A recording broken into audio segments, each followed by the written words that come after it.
I came to tech kind of by accident, right? So like I'd worked in politics, and I started, as all people who kind of work in politics do when they want to make money, a political consulting firm, and we're running different kinds of campaigns.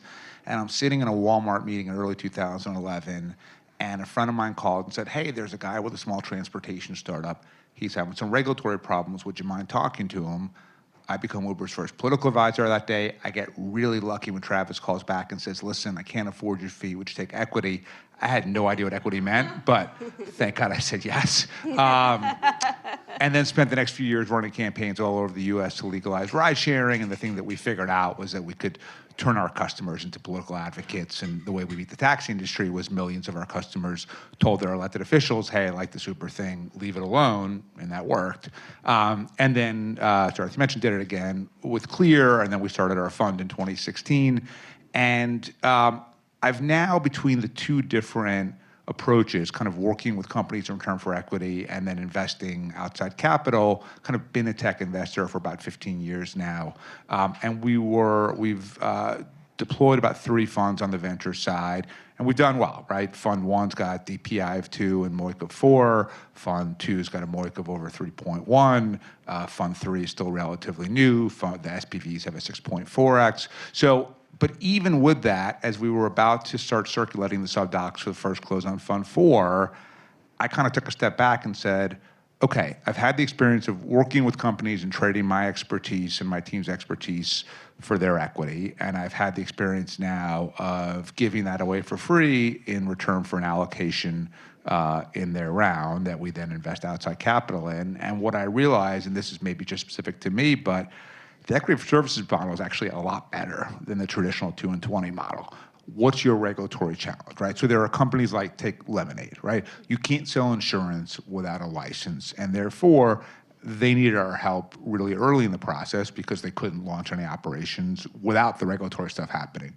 There are other companies like FanDuel, we didn't actually start working with them until their Series E, because they were just up and operating, and then all of a sudden a series of things happened, and 42 different state attorney generals all of a sudden said, hey, you can't do this in our state anymore, and then we had to jump in, and we luckily were able to get it restored pretty much everywhere. But until what they were doing kind of came to light, there was no real need for regulatory engagement. Yeah. What I would say, though, for startups is, look, you don't necessarily have to engage someone like us at any particular point, but you have to understand your regulatory risk and what the solution is. So, just like you're at huge risk if you don't have the right engineers and the right people building product, and just like you're at huge risk if you can't sell the product and you don't have the right marketing plan, if the government has the ability to stop you from acting and you don't know what that ability is and what they're likely to do and how you can sort of stop that and deal with that, you're gonna get in trouble. And so,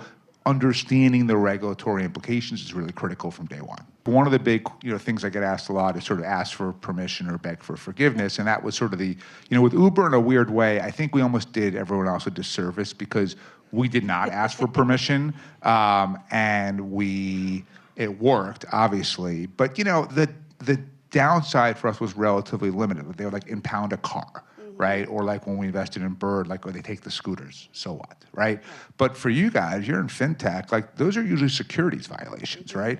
So if you're looking at 7 to 10 years in jail because you decided to sort of beg for forgiveness instead of asking for permission, that's a very different value proposition. So I would say, generally speaking, I don't know what each person in this room does, but just based on the sector, in your case, ask for permission. Yeah. Ultimately, the way that we approach everything we do in politics and regulation, we work off of a basic principle, which is every policy output is the result of a political input. Every politician makes every decision solely based on the next election and nothing else. And yeah, there are some exceptions. Mike Bloomberg happened to be one of those exceptions, but they're definitely exceptions. And so if you want a politician to do something, they either have to believe that helping you will help them win their next election, or that not helping you could cost them their next election. And if they don't believe one of those two things, you don't matter, right? It's all about their ambition. So let's take crypto under Biden.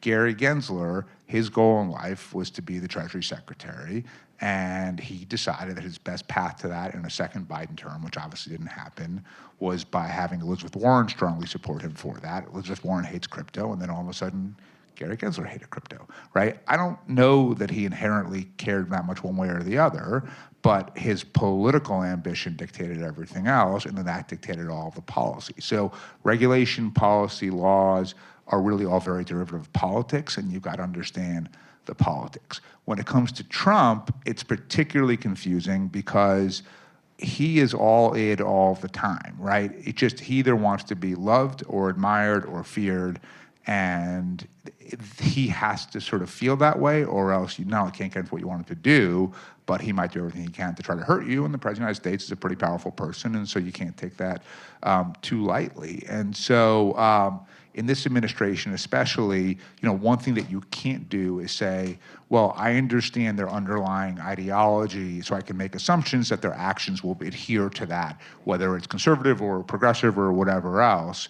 In this case, there really is no ideology, right? It's a cult of personality, and either what you're doing kind of works for his ego, and then you can probably get what you want, and if it doesn't, you're probably not going to get what you want. First thing is you have to understand who your regulator is, and then the second thing is who appoints the regulator, right? Because at the end of the day, the regulator is derivative of someone else, and the way to get them to do what you want them to do, you can try it directly. If that doesn't work, if the governor, the president, the chief of staff to the governor, the president calls the regulator, starts screaming at them, guess what's going to happen? You're going to get what you want. Now, they might be upset with you, but at the end, look, this was always a question that we always faced, which was like, if you have to work with a regulator on an ongoing basis and they hate you because the way that you achieved what you achieved required making them look bad or going over their head, do you want to take that risk? And my answer's always been like, if you prefer just to go bankrupt, like we can do that instead.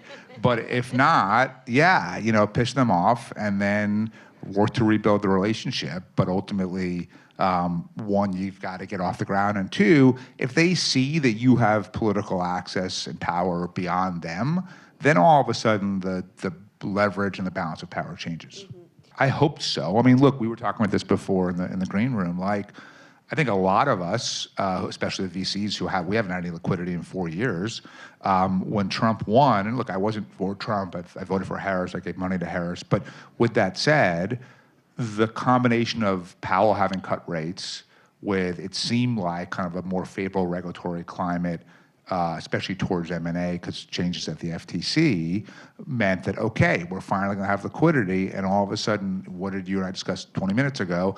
Now everyone's like, 2026 is going to be the year, right? We're only 8 weeks into this year, and everyone's already writing it off. And why? I think partly it is markets don't respond well to chaos, right? Markets like predictability, and right now we have absolute chaos, and it's only whether Trump knows how to function, so it's not going to change.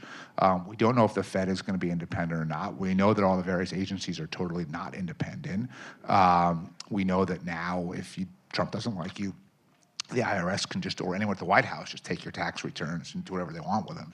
And then on top of that, tariffs leads to inflation. Like, I'm not sure Trump's even wrong on the underlying thesis here, which is there probably are discriminatory trade policies by different countries, including Canada and Mexico, where U.S. industries are discriminated against, and it is our job to protect those industries. But just to sort of impose 25% tariffs, or so China's tariffs are going up another 10% today, that just leads to more expensive products. It leads to more expensive goods and services. And ultimately, that's another word for inflation. And if you look at the reasons why Trump won, I would say one is that pendulum shifting, and after 4 years of Biden, people wanted change. But the two big policy issues were inflation and immigration.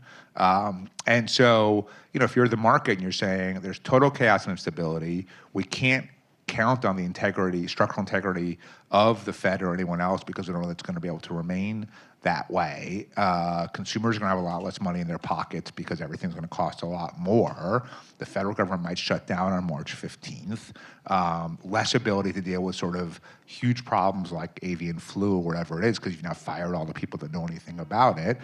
What that all leads to is, just less activity, less M&A, less liquidity. There are some IPOs coming up in tech in the next sort of 6 to 10 weeks, and maybe some of those will prove to burst through the bubble. But, at the moment, we were all expecting liquidity a couple months ago, and now I think we're not. So we started this thing called the Mobile Voting Project in 2017, and the first step was to test the hypothesis of if you put voting on people's phones, will more people do it. And so we funded pilot elections in 7 different states, both red and blue, where either deployed military or people with disabilities were able to vote in real elections on their phones. And of course, like anything, when you put something on people's phones and you remove the friction, it worked, right? No great surprise. You know, other news, water is wet and ice cream tastes good, right? So like, we understood that. And then the next phase became, okay, we want to have to do this not just for sort of little subgroups of people, but for the population as a whole, because that's how you get turnout up to move things to the middle. How do you do this securely? So then we launched a tech bill that is in year 4 right now. We're going to finish it the late summer. We're going to release the code. It's going to be free and open source. This is totally philanthropic. This is all out of my foundation. I've put $20 million of my own money into this so far. And the idea is not to replace any form of voting. So if you like voting by mail, great. If you like going in person, great. Some people like the ceremony of that, but given turnout, most people don't. And so this is another way to do it. And so let's start at municipal, see what works, make any adjustments we need to make, but ultimately get the genie out of the bottle. Like, one of the things that I've learned in tech is once you show people there's a way that's easier and better to do something, they're not going back, right? So like, let's just prove this is secure and that it works wherever we can. So we're gonna start running legislation this year in about 6 different cities that would legalize mobile voting for municipal elections, get those going, and then grow from there.